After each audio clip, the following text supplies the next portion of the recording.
mwili wake ukawekwa kaburini, na siku ya kwanza akafufuka kutoka kaburini. Leo kwenye kalenda ya Kiyahudi ni siku ya kwanza ya juma. Kwenye hizi kalenda zetu tunasema leo ni siku ya pili. Sawa? Tukisema Jumapili maana ni siku ya pili. Sisi dunia inaenda kwenye kalenda ya Kirumi. Ndio kwenye kalenda ya Kirumi leo kabisa ndio inaonekana ni siku ya kwanza. Sawa? Kwenye kalenda ya Kirumi. Ni kalenda ya Kiyahudi. Kalenda ya Kiyahudi inasema jana ni siku ya kwanza. Kalenda ya Kiarabu inasema Ijumaa ni siku ya kwanza. Kalenda ya Kirumi leo Jumapili ni siku ya kwanza. Kwa sababu tunafuata Biblia, na hasa Biblia chanzo chake ni Wayahudi, kwa tunaishi na kalenda ya Kiyahudi. Sawa? Amen. Hii Biblia ndani kutoka Mwanzo kwenda mpaka Ufunuo, Yesu alikuwa anadili hasa na taifa la Wayahudi au taifa la Israeli. Kwa hiyo tukasema alikuwa wapi sasa Yesu ile siku ya saba, ambayo wale watu walikuwa makini sana kwamba tuhakikishe tunamzika Yesu kabla siku ya saba haijafika, sababu siku ya saba ilikuwa ni siku ya mapumziko, siku ya kustarehe na kupumzika. Kwa hiyo siku ya saba jana tukasema Yesu Kristo alikuwa kuzimu. Na alikuwa anafanya nini kuzimu? Alikuwa anateswa na Mungu. Siku ya sita Ijumaa, Yesu alikuwa anateswa na wanadamu. Pilato akatoa hukumu, Herode akatoa hukumu, askari wa Kirumi wakamsulubisha Yesu kwa usaliti na matakwa ya viongozi wa kidini. Kwa hiyo akaenda mpaka akapigiliwa msalabani toka saa 6 mpaka saa 9. Biblia inasema ilipofika saa 9 akasema Eloi Eloi lama sabakthani, so Mungu wangu mbona umeniacha? Biblia inasema akaitoa roho yake. Ilipofika saa 9 akaitoa roho yake. Wakati roho inatoka, maombi aliyoomba Yesu, aliomba Mungu akasema mikononi mwako naiweka roho yangu. Lakini tulichokisoma kinaonyesha Baba hakuipokea roho ya Yesu. Kwa nini? Kwa sababu Yesu alikufa katika dhambi, alikufa kama mtenda dhambi. Nilionyesha mfano wa vile ambavyo mtu amekamatwa na kitu cha wizi, anatakiwa afe kama malipo ya kile kitu. Lakini Yesu akaja akasema, nipe hicho kitu, mimi nife kwa niaba yako. Wewe hai, mimi nife. Uendelee kuishi, mimi nipoteze maisha. Kwa wakati anakata roho msalabani, alikata roho kama mtenda dhambi, mtu ambaye hakujua dhambi. Biblia inasema kwamba alifanywa kuwa dhambi kwa ajili yangu na kwa ajili yako. Amen. Biblia inatutazamisha kitu kizuri. Sasa Yesu yeye bado anatamani yale mapatano aliyofanya na Baba na Neno endelee vile vile, kwamba sasa roho yangu basi iwe mkononi mwako, manake isiende kuteseka. Lakini Mungu akasema hapana, wanaokufa katika dhambi kama wewe ulivyokufa na dhambi za ulimwengu wote, mahali pao ni kuzimu. Kwa Yesu akaenda kuzimu, akateseka huko. Anasema ghadhabu yako yote imekuwa juu yangu, maogofyo yako yote yamenizunguka. Anasema umeniweka pande za chini kabisa gizani, wala siwezi kutoka tena. Fundisha jana nikasema mtu akienda kuzimu hatoki tena. Mtu akifa katika dhambi, hapana namna watu watatoa sadaka, Hapana namna watu watafanya ibada halafu ile mtu atoke akienda huko. Ameenda huku duniani, tuna kawaida, ukisikia tu ajali watu walisha comment pale chini, rest in peace. Huku duniani tulivyo, mtu akifa tunasema alikuwa mchungaji, alikuwa askofu, ameenda kupumzika, wala msilie, alikuwa mwimbaji wa kwaya. Yaani kuna vile ambavyo pia sisi tulio kanisani tunashawishika na kuamini isivyofaa kwa kutazama ya kwamba mtu alikuwa askofu, mtu alikuwa mtume, mtu alikuwa nabii, mtu alikuwa mwinjilisti. Sawa? Hayo ni mambo yetu sisi dunia. Sawa? Hayo ni mambo yetu sisi. Na tukipata neema na nafasi ya kutaka kujua wakina nani wakifa wanaenda kuzimu, wakisubiri kwenda jehanamu na moto, utawaona wakati wa kufa kwao. Ukipata neema ya kuwa na mtu wakati anakufa, unaweza ukajua ameenda wapi. Sawa? Sababu roho inapotaka kutoka, natoka roho inataka irudi ilikotoka. Imetoka kwa Mungu, inataka irudi kwa Mungu. Roho inapotoka kwenye mwili, inapofika mbele ya kiti cha enzi, Mungu anasema huku si kwako, ulioyatenda hayapaswi uje urithi uzima milele. Mungu akisema tunitendo tuna sekunde chache, Mungu akisema vile, ile roho inabidi itoke kule, nataka irudi kwenye mwili. Napotaka irudi kwenye mwili, inakuta kwenye mwili tayari roho ya mauti imeshaingia, hairuhusiwi tena kukaa kwenye mwili, inatakiwa iende kutupwa jehanamu ya moto. Kwa kuna kitu fulani hapa katikati kinaendelea. Ile roho inatoka kwenye mwili, inaenda kwa Mungu kwenye kiti cha enzi. Mungu anaichukua, anataka aitupe kuzimu. Ikifika kuzimu, nakuta kuna mateso makali, inataka itoke kuzimu, irudi tena kwenye mwili. Inapofika kwenye mwili, nakuta roho ya mauti inaingia kwenye mwili, inataka irudi tena mbinguni. Mungu anataka aitupe kuzimu. Mtu anaanza kuhangaika, anakosa hewa, anakosa pumzi, anapata shida. Baada ya muda fulani katika unaokufa katika Bwana anaweza akafunika macho, ukahisi amelala usingizi, kumbe unaondoka. Roho inatoka, mafuta pumzi kwa nguvu anaitoa, naenda inapokelewa kwa kiti cha enzi. Kuta mtu anateseka wakati wa kufa, anateseka, roho inataka kutoka. Sio kama inataka kutoka, wewe inatoka hasa, inaenda huko, haipokelewi, inatupwa kuzimu. Kuzimu ni pabaya sana, inataka irudi mwilini. Mwilini nakuta haina nafasi tena ya kuingia, inabidi ipande ule mzunguko. Watu umeona wanapiga hadi kelele, wakisema umekuja kunichukua. Sio jambo jepesi. Sisi tukiambiwa fulani ametutoka, hatukuwepo wakati yote yanaendelea. Kwa sisi tunachokuja kusema rest in peace. Na kila mtu akifa, watu wanajaribu kusema, yaani imekuwa ni mazoea tu, pumzika kwa amani. Nyinyi nyote mnahisi kama watu wakifa wanaenda kupumzika, na hiyo ndio imewapa hadi watu nafasi, wakipitia mazingira magumu wanalazimika kujinyonga, kwa sababu wanaamini wanaenda kufanya nini? Kupumzika. Sawa? Anasema yaani hapa kilichobaki mimi ninyi tu sumu. Hapa duniani ni mateso. Kwa nini? Kwa sababu imejengeka hivyo katika akili ya kwamba watu wakifa wanaenda kupumzika. Hapana. Kuna watu wachache sana wanaenda kupumzika. Katika 10 anaweza asiwepo hata mmoja.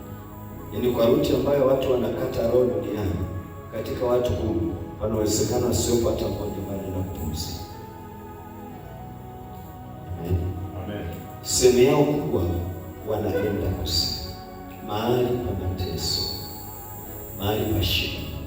Nilikupa ushuhuda kidogo ya kile kitu niliona siku ile nilikuwa na kushuhudia, lakini kuna watu ambao wamepata neema ya kwenda huko wakaonyeshwa. Nilikwambia kuna machozi huko, kuna vilio huko ambavyo hawezi kuvistahimili hivyo vilio. Akakwambia, sijawahi kusikia watu wanalia namna hiyo msiba. Sijawahi kuona mama amefiwa na mume wake akalia kama wale watu walioko kuzimu wanavyolia. Ukisoma kilio na kusaga meno, kama hujawahi kuona, hujawahi kufunuliwa kwa vyovyote vile, au uelewi, yani unahisi kama watu watakuwa wanatafuna meno, si utakuwa na mashine huko inasaga meno, hamna. Kuna majonzi yasiyo. Yesu asifiwe. Amen. Yesu akawa huko kutoka alipokata roho mpaka siku ya kwanza ya juma alipotoka kule. Sasa Yesu alipotoka kule, ndio kipengele nataka nifundishe hapa kidogo kabla tujaenda kwenye meza ya kufufuka kwa Yesu. Wakati tunahitimisha Pasaka yetu, kwa sababu ushindi wetu wa hasa uko katika kufa na kufufuka kwa Yesu. Yaani kilichokuwa kinatafutwa, zile zote zilikuwa ni njia za kupitia.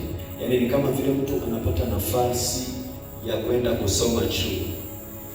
Kimsingi baada ya miaka 4 aje apate cheti. Kimsingi anachotafuta ni cheti, lakini hawezi kupata cheti mpaka kwanza afanye maombi ya kwenda chuo kusoma, mpaka akae darasani ajifunze, afanye mitihani. Kwa hiyo akifanya mitihani alafu mwishoni asichukue cheti bado. Kwa hiyo ilikuwa inatafutwa hasa kwa ujio wa Yesu duniani, ilikuwa ni Yesu hii siku ya leo, lakini hii siku ya leo isingekuwa kama siku ya juzi na siku ya jana zisingekuwa. Kwa hiyo maandalizi, yale mateso yote, kudharauliwa kote, kukataliwa kote, ilikuwa inatafutwa siku ya leo afufuke kutoka kwa wafu. Jina la Bwana libarikiwe. Amen. Bwana Yesu asifiwe. Amen. Mathayo mtakatifu sura 28 kuanzia mstari wa kwanza mpaka mstari wa 10. Tunasoma jina la Bwana libarikiwe. Hata siku ya Sabato ilipokwisha ikapambazuka, siku ya kwanza ya juma. Ndio tumesema leo ndio siku ya kwanza sasa kwenye kalenda ya Kiyahudi. Sabato ilipokwisha, Sabato ilikuwa jana, siku ya saba. Sawa. Kwa Biblia inasema Sabato ilipokwisha, Mariamu Magdalene. Mariamu Magdalene ni yule Mariamu ambaye Yesu alimtoa wale pepo 7. Miongoni mwa wale wanawake ambao walikuwa wanatembea na Yesu baada ya kuponywa na Yesu, akaanza kuongozana na Yesu. Popote Yesu alipokwenda akawa anaongozana naye. Na anasema na yule Mariamu wa pili, maana yake Mariamu mama yake Yesu. Sasa Bwana asifiwe. Na wanawake kadha wakadha walitoka asubuhi na mapema, wakawa wanaenda kaburini. Bwana asifiwe. Wana kilichokuwa kinawapeleka kaburini, walikuwa wanaenda ili wakapake mwili wa Yesu mafuta manukato. Lakini wakati wanatembea njiani, walikuwa na swali, ni nani atatusaidia kulisukuma lile jiwe litoke kwenye mlango wa kaburi? Makaburi ya zamani ni tofauti na makaburi ya sasa. Makaburi ya sasa naona tunachimba chini halafu tunafukia.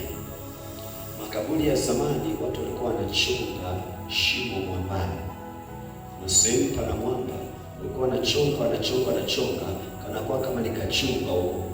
Kwa hiyo hapa pana kamlango ka kuingilia. Kwa hiyo kila mtu alikuwa anajiandalia kaburi lake. Ndio maana huwa anafundisha watu wa Mungu, naambia Lazaro kwa vile alivyo alikosa hata nafasi ya kujiandalia kaburi. Sawa? Kwa sababu mtu alikuwa anajichongea kaburi lake. Leo mtu akijichimbia kaburi, baba mmoja alijitengenezea jeneza pale Nzovu, ikawa ni kitubu. Sawa? Jeneza zuri kabisa, alichonga vizuri, akasema hili la kwangu. mpaka sasa hivi panauzwa majeneza pale. Yaani jamaa yeye alikuwa fundi seremala, hakuwa na kazi ya kutengeneza majeneza. Akasema ngoja pamoja na kazi yangu seremala nijitengenezee jeneza langu.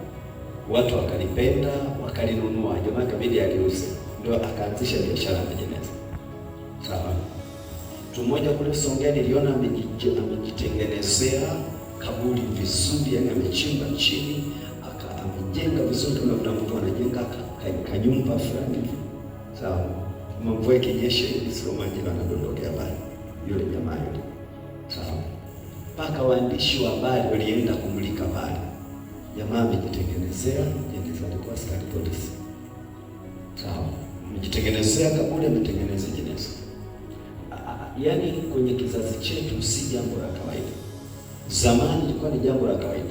Sababu hata Yusufu aliyemchukua Yesu alienda kumweka kwenye kaburi la kwake. Hakutafuta kwamba njoo tuchonge. Alishajiandalia kaburi lake. Wakauchukua mwili wa Yesu akaenda akauweka pale kwenye kaburi. Sasa Biblia inasema ile jiwe lilikuwa linawekwa pale. Yaani sio kama kulikuwa na biashara ya kuliweka na kulitoa. Kuliweka na kulitoa. Hapana. Walikuwa wanaweka jiwe la kudumu kwa sababu walikuwa wanajua ya kwamba huyu jamaa ndo amekufa. Japokuwa Wayahudi walikuwa na imani ya kwamba mtu akifa ndani ya siku 3 anaweza akafufuka. Walikuwa wanaamini hivyo. Sawa. Zikivuka siku 3 hapo ndo basi sasa imetoka. Ndio maana alipokufa Lazaro, Yesu alisubiri mpaka siku ya 4. Kwa sababu Yesu angemfufua Lazaro siku ya 3, wale jamaa wangesema haya ni mambo ya kawaida sana. Sawa. Siku 3 mbona watu wanafufuka tu? Kwa hiyo Yesu akasubiri kwanza siku 3 ziishe ili aende siku ya 4 kwa ajili ya kufufua Lazaro. Kwa hiyo walivyokuwa wanaweka yale mawe, lile jiwe moja kama mlango. Ilikuwa jiwe linafanya kazi kama mlango. Wakishamaliza shughuli yote ya mazishi, wanalivingirisha watu wenye nguvu, wanalisukumiza pale. Likishakaa pale, alitoki tena. Lakini asubuhi Jumapili, wanawake hawa wametoka, wanaenda kumpaka Yesu mafuta. Wakati wanaenda wanajiuliza swali, nani atatusaidia kuliondoa jiwe? Lakini pana kitu ambacho Biblia inatufundisha, inasema baada ya Mafarisayo, Masadukayo kukamilisha misheni ya kumuua Yesu, wakaleta wazo wakasema, Bwana, wakaenda kumwambia Pilato, tumekumbuka yule mjanja alisema siku ya 3 atafufuka. Sasa tuweke walinzi wasije wanafunzi wake wakamuiba wakasema amefanya nini? Amefufuka. Pilato akamwambia askari, na fanyeni vyovyote mnavyoona. Wakaweka walinzi. Sawa. Wakaweka walinzi. Walipoweka walinzi, kwa hiyo sasa Yesu aliyekufa linalindwa kaburi la Yesu. Wanafunzi wasije wakaiba mwili wa Yesu, alafu akatangaza mitaani kwamba amefufuka. Walipokaa walinzi pale, Biblia inasema usiku wa kuamkia siku ya kwanza ya juma, Biblia inasema likatokea tetemeko ambalo lilitetemesha pale mahali. Tetemeko lilipotokea, wale walinzi wakawa kama watu waliozirai, kama watu waliozimia. Biblia inasema wakati wale watu wamezimia, Biblia inasema malaika akaja akaliondoa lile jiwe. Yesu Kristo akatoka. Walipozinduka wakakuta jiwe limetoka. Yesu hayupo. Walinzi wakaenda kutoa taarifa, yule jamaa amefufuka. Ilikuwa hivi, hakuja mwanafunzi hata mmoja. Sawa. Lakini limetokea tetemeko. Tulikuwa tumekaa pale, tumeshindwa kukaa. Tulikuwa na silaha zote zimedondoka mikononi mwetu. Tulipozimia kwa sababu ya hofu, tulipozinduka tukakuta jiwe halipo. Tulikwenda kuchungulia mle ndani mwili wa Yesu. Watu wakamwambia, Viongozi wakasema, sasa shikeni hela, shikeni, sambazeni taarifa kwamba tulipitiwa na usingizi mzito bwana. Wanafunzi wakamuiba. Tulipozinduka tukakuta hayo. Na kama itatokea mambo hayajakaa sawa, sisi tutawalinda. Sawa? Wanaotoa hela ni Mafarisayo, ni Masadukayo, viongozi wa kidini. Yaani wale jamaa bado wana hasira mpaka na mwili. Sawa? Yaani hasira waliokuwa nayo na Yesu bado wanaona haitoshi. Sasa wana hasira na mwili wa Yesu. Na kwamba haya mambo yakijulikana kama yule jamaa amefufuka kweli, watu watamwamini. Kwa hiyo sasa chukueni rushwa. Nendeni kila sehemu msambaze habari za uongo. Ukiendelea kusoma mistari ya chini, Biblia inasema neno hilo likasambaa Yerusalemu yote. Sawa? Kwa hata Yesu alipofufuka anakutana na watu wawili njiani. Biblia inasema wanatembea wananong'onezana. Watu wana mbaya kweli. Si yule Yesu, si yule nabii Yesu aliyekufa juzi. Sina leo wamemwimba Bwana.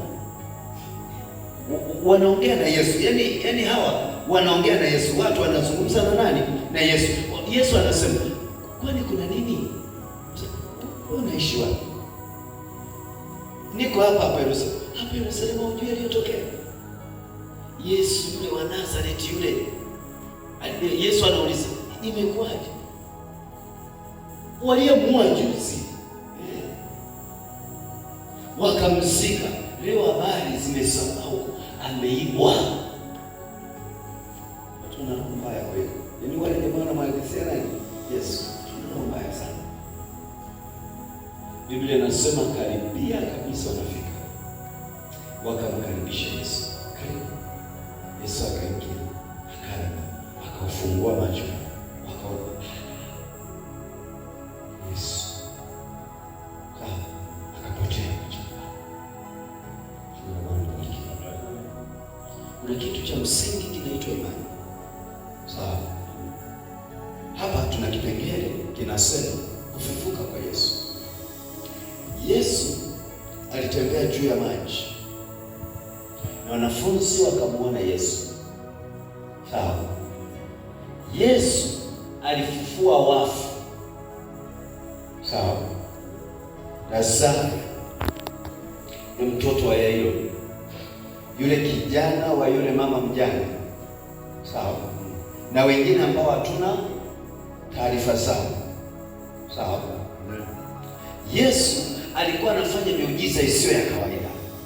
Lakini kabla Yesu hajafa alisema hivi, nitakufa siku ya tatu nitafufuka. Alisema hivi. Na alikuwa anarudia mara nyingi kusema nitakufa siku ya tatu nitafufuka. Nikilivunja ile hekalu baada ya siku tatu nitalijenga. Shida inatokea wanafunzi wa Yesu ambao Yesu alikuwa anazungumza nao siku zote. Wameamka asubuhi siku ya tatu. Sasa ngoja nikusaidie pia kitu kingine. Kwa sababu kuna wakati fulani unasoka duniani wakakuuliza maswali ukashindwa kujibu. Yesu alikufa lini? Alikufa Ijumaa. Akafufuka Jumapili. Siku tatu zimefika. Zimefika.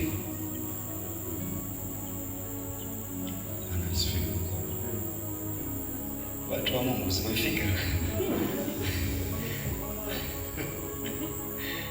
Yesu asifiwe. Yesu asifiwe. Amen.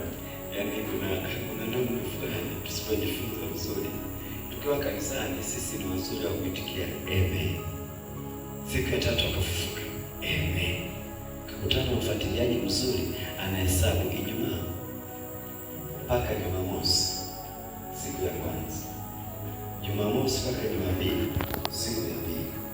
Jumapili mpaka Jumatatu. Sawa. Hayo ni mahesabu ambayo hayako kwenye Biblia. Ukisoma kwenye kitabu cha Mwanzo, wakati wa uumbaji, Mungu anasema ikawa jioni, ikawa asubuhi, siku ya kwanza. Amen. Tayari kusaidia wasije wakakuchanganya watu wa Mungu huko duniani. Kwa sababu unaweza ukamwacha Mungu ukasema, kumbe Bwana hataka siku tatu. Hata aliposema mkilivunja hekalu baada ya siku tatu nitalijenga, kumbe alikuwa muongo. Haujajifunza vizuri, sawa? Wakati wa uumbaji Mungu anasema ikawa jioni, ikawa asubuhi, siku ya kwanza. Ikawa jioni, ikawa asubuhi, siku ya pili. Ikawa jioni, ikawa asubuhi, siku ya tatu. Kwa hiyo kwenye mahesabu ya wakati wa uumbaji kwenye kitabu cha Mwanzo, Mungu alikuwa anahesabu siku ilikuwa inaanza jioni, inafika asubuhi, ni siku ya kwanza. Ndio maana alikufa saa 9 kabla ya saa 12 akaenda kuzikwa. Kwa hiyo ilipofika Jumamosi asubuhi, siku ya kwanza, Jumamosi jioni, siku ya pili, Jumapili asubuhi, siku ya tatu. Yesu asifiwe. Alifufuka asubuhi kama sasa hivi asubuhi. Ndio wale watu walikuwa wameamka kutoka usingizini, wanaenda wakapake mafuta. Lakini angalia, waliobeba mafuta wamesahau ya kwamba Yesu amesema siku ya tatu nitafufuka. Yaani alafu anaenda kaburini, wanajiuliza swali, hawasemi hivi, lakini alisema atafufuka, unawezekana tusimkute. Hawasemi hivi. Wana swali la kwamba nani atatutolea jibu. Amen. Kanisani tunafundishana sana, ila watu hawana imani hata na kitu tunachokifundisha. Sawa? Amen. Kanisani tunasema sana, pana jehanamu ya moto, pana mbili. Watu hawana hata imani na jehanamu ya moto, hawana hata imani na mbili. Sawa? Kwa Mungu yote yanawezekana. Wanaitikia amen. Wengine wanasema amna. Unajua kuna amina na amna. Mtu akisema amna, usiposikiliza vizuri unajua amesema amen. Bwana asifiwe. Amna. Bwana asifiwe sana. Amna. Wewe unajua ukisema amina. Bwana asifiwe. Wanafunzi wa Yesu Kristo hawakuamini kwamba kile Yesu alikuwa anasema kilikuwa sawa. Ndio maana siku moja Yesu anasema naenda Yerusalemu, watanikamata. Biblia inasema Petro akamshika akamvuta pembeni, akasema sikiliza bwana mdogo. Unajua Petro alikuwa mkubwa kwa Yesu. Unaelewa? Sikiliza bwana mdogo, tuko pamoja na wewe hapa. Sawa? Haya atakukuta mabaya, tutakulinda. Yesu akasema rudi nyuma ya shetani, hauwasili. Sawa? Vitu vingi Yesu alikuwa akizungumza, wale wanafunzi walikuwa wavitii moyoni. Ndio maana alikuwa anasema mna masikio lakini hamsikii, mna macho lakini hamuoni. Alikuwa anatabiri kufa, kufufuka. Wale watu yale maneno yalikuwa yanaingia sikio hili, yanatokea sikio hili. Wala hawakujiuliza huyu aliyefufua wafu anasema nitafufuka, lazima atafufuka. Yaani mpaka hivi tunapozungumza tuna debate kubwa ya kusema je, Yesu yuko hai? Yaani na tunaweza tukazua mjadala wa kusema Yesu yuko hai, alafu mtu anayesema ameokoka akashindwa kuthibitisha kwamba Yesu yuko hai. Sawa? Kwa sababu tukija kwenye Biblia watu huwa wanakana kabisa, wanasema walitunga wazungu. Unaelewa? Kwa hiyo kija anasema tusome Mathayo 28 mstari wa kwanza kwamba nikatokea tetemeko. Aliye mtu mzima na kumwambia bwana mdogo, sikiliza. Hizo hadithi hizo walizitunga wazungu. Sawa? Bwana bariki. Amen. Bwana Yesu asifiwe. Amen. Kufufuka kwa Yesu. Angalia ile kazi ya msalaba inakamilishwa katika kufufuka. Kwa nini? Kwa sababu huyu mtu aliyelipa gharama ndio inabidi asimame siku moja atuhukumu. Hawezi kutuhukumu akiwa amekufa.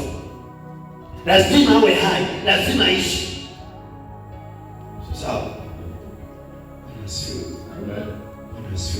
Amen. akifa asifufuke, maana yake ni nini? Hatuna mtetezi.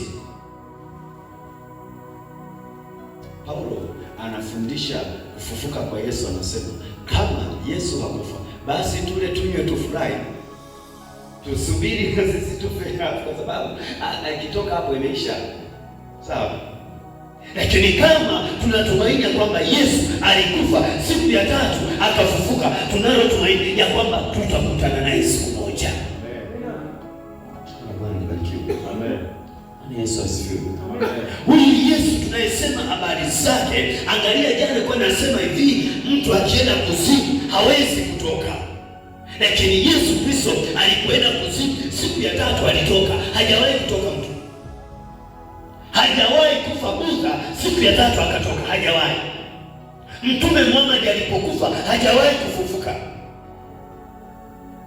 Rastafari alipokufa hajawahi kufufuka. Waasisi wa madhehebu wote, mitume, manabii, maaskofu walipokufa hawajawahi kurudi.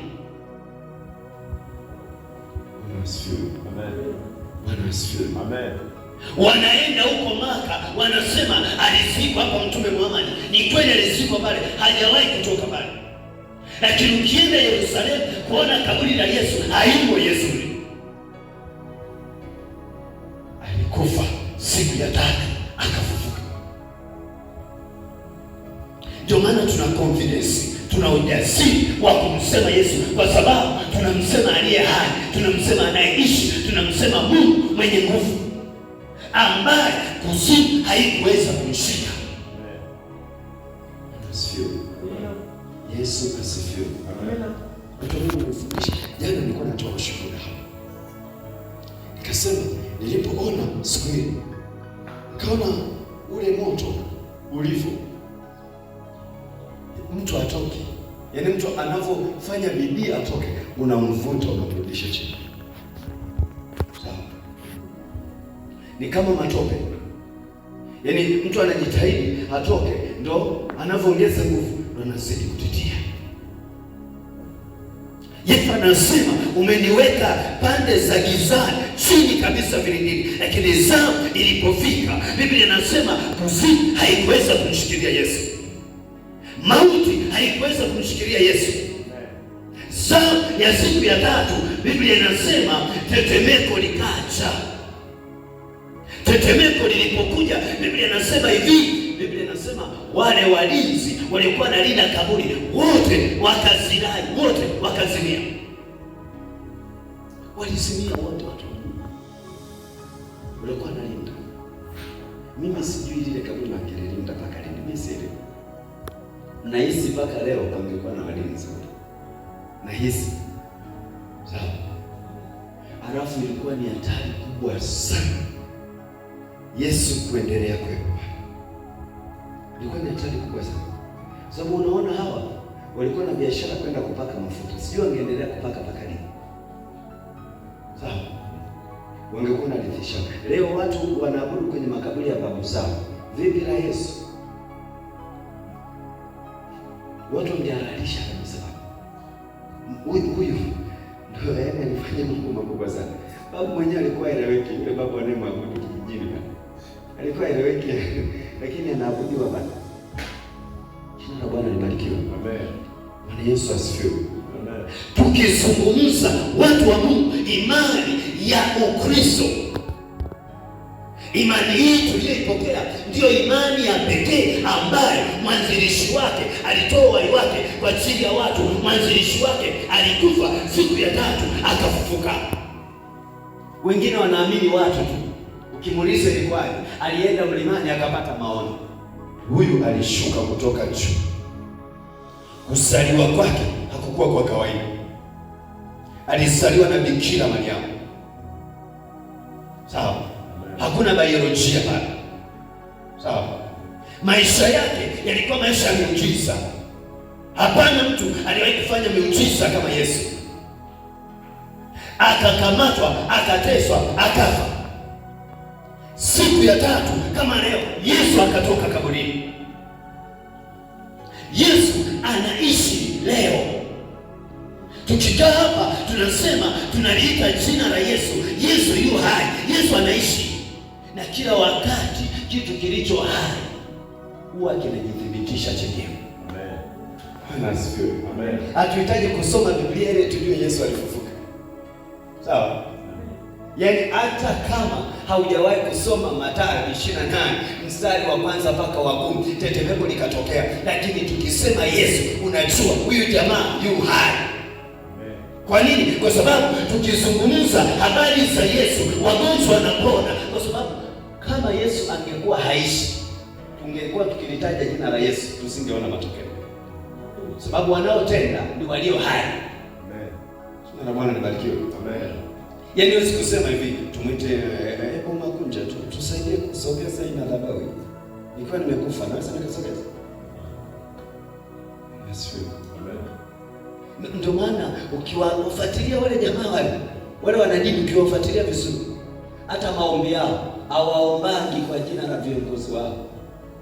Wanajua wale jamaa wamekufa, hata tukiomba hamna matokeo, wanajua. Sawa? Amen. Wanawataja Salamu Maria, umejaa neema, Yesu Mungu yu nawe, umebarikiwa Maria mama wa Yesu, tuombee. Wanajua alikufa kufufuka. Angefufuka, maombi angekuwa yanaishia kwa Maria. Lakini kwa sababu wanajua Maria alipokufa hakurudi tena, wanazunguka wanasema utuombee.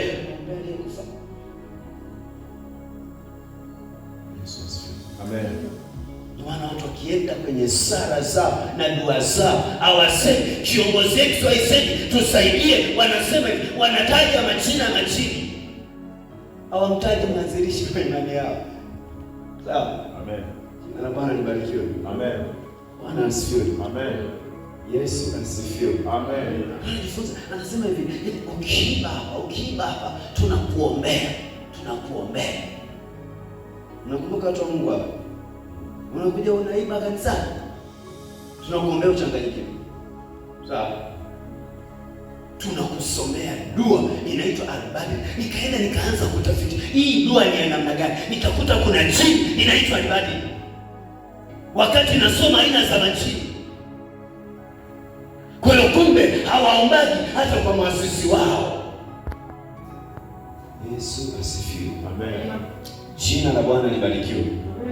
Tukizungumza habari za Yesu Kristo, tunazungumza habari za mtu ambaye yuko hai, habari za mtu ambaye hata asubuhi ya leo tukilitaja jina la Yesu, mtu alikuwa na kichwa kinauma, kichwa kinaacha kuuma. Mtu alikuwa na kichumi kinaacha. Mtu alikuwa na kansa inamwachia. Kwa nini? Kwa sababu Yesu yu hai. Angekuwa yuko hai, tukimuita kwenye kansa inabaki vile vile. Jina la Bwana libarikiwe. Amen. Bwana asifiwe. Amen. Tumeshuhudia watu wanapolitaja jina la Yesu, tuko pembeni tunaangalia. Kwa jina la Yesu, mtu analipuka pepo. Kwa nini alipuke pepo tukisema jina la Yesu? Kwa jina la Yesu, kifua kilikuwa kinabana kimeacha. Kwa nini kifua kiacha? Kwa nini? Kwa sababu Yesu Kristo amefufuka kutoka kwa wafu, yuko hai, anaishi. Kwa hiyo tukimwita anaitika. Wafu wakiitwa huwa waitiki. Yesu Kristo kwa sababu anaishi, tukimwita anaitika. Tukilitaja jina la Yesu, wagonjwa wanapona, viziwi wanasikia. Asifiwe. Amen. Asifiwe. Amen. Nikuja bwana mdogo mmoja kanisani kwetu hapa. Tulikuja kumbaini huyu ndogo asikiwi. Sawa? Kwa sababu chochote tunachoongea yeye ana neno moja tu. Yesu.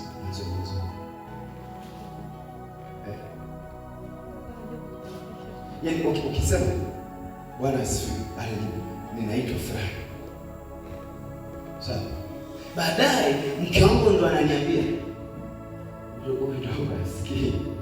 Yaani yeye akiona anachezesha tu mdogo, anataja jina lake.